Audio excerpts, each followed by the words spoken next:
Hello everyone, welcome back to my YouTube channel that is Law Knowledge Learn Something New with Priyanka. So आज के इस video में हम लोग discuss करेंगे trade unionism, definition of trade union and trade disputes के बारे में. ठीक है, तो बिना टाइम वेस्ट किए वीडियो को स्टार्ट करते हैं. So trade union means an association. Trade union का जो मतलब होता है वो एक एसोसिएशन होता है. ठीक है, ट्रेड यूनियन बेसिकली एक ऑर्गेनाइजेशन है. अब एडविन बी फ्लिपो के अकॉर्डिंग ट्रेड यूनियन की डेफिनेशन क्या है? It is defined that trade union is an organisation of worker form to promote, protect and improve social and political efforts of its member through collective efforts. अब Edwin B फ्लिपो ने ये definition दी थी कि जो trade union है वो एक organisation है जिसके अंदर वर्कर भरे हुए हैं, वर्कर्स के थ्रू ये ऑर्गेनाइजेशन बनी हुई है और उनका मेन मोटिव क्या है? प्रमोट करना, प्रोटेक्ट करना और इम्प्रूव करना सोशल और पॉलिटिकल एफर्ट्स को.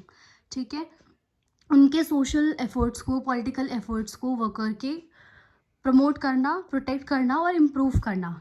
ठीक है, और किसके एफर्ट्स को? ऑफ इट्स मेंबर्स, जो भी उस ट्रेड यूनियन के मेंबर हैं उन सब के पॉलिटिकल एफर्ट्स को, सोशल एफर्ट्स को इम्प्रूव करना थ्रू कलेक्टिव एफर्ट्स करके इम्प्रूव करना. ठीक है, then objectives of trade union. Trade union बनाई क्यों गई थी इसके?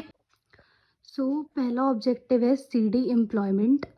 तो ट्रेड यूनियन जब नहीं बनी थी तो उस टाइम पे होता था कि कोई भी किसी को भी किसी भी टाइम पे निकाल देता था. लेकिन इसका जो पहला ऑब्जेक्टिव है ट्रेड यूनियन बनने का वो यही था कि अगर लोग इस यूनियन का पार्ट बनेंगे तो उनको कभी भी कोई भी नहीं निकाल सकता, उनकी जो एम्प्लॉयमेंट है वो स्टडी हो जाएगी.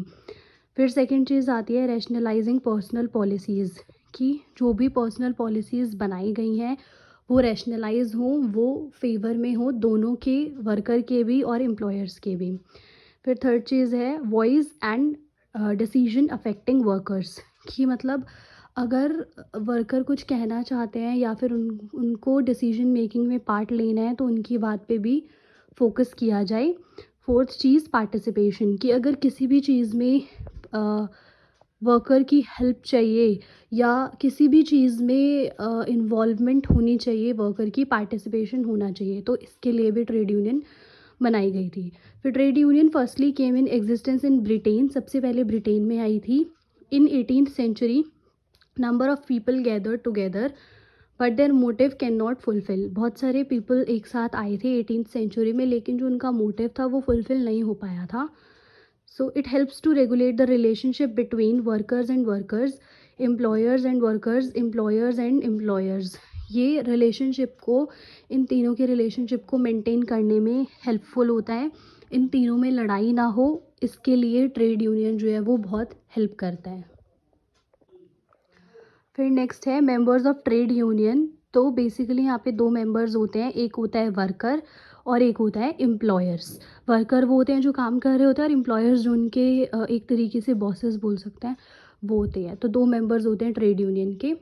Then trade dispute. Trade dispute क्या होता है? Any dispute between the workman and workman, कोई भी लड़ाई जो वर्कमैन और वर्कमैन के बीच में हुई है, एम्प्लॉयर एंड वर्कमैन के बीच में हुई है, या फिर एम्प्लॉयर और एम्प्लॉयर के बीच में हुई है, which are connected with employment और नॉन एम्प्लॉयमेंट. तो चाहे वो एम्प्लॉयमेंट से रिलेटेड हो चाहे वो नॉन एम्प्लॉयमेंट से रिलेटेड हो, ऐसी कोई भी लड़ाई जो इन तीनों के बीच में हुई है उसको ट्रेड डिस्प्यूट बोला जाता है.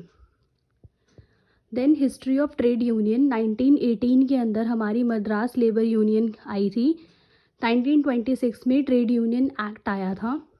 फिर 6 मेजर ट्रेड यूनियन डेवलपमेंट हुई थी. पहली है Indian National Trade Union Congress. Second All India Trade Union Congress. Third Bharatiya Mazdoor Sangh. Fourth Hind Mazdoor Sangh. Fifth United Trade Union Congress. Sixth central of Indian trade unions. So आज के लिए इतना ही. आई होप आपको ये अच्छा लगा होगा. Please do like, share, comment and subscribe to my channel. Thank you.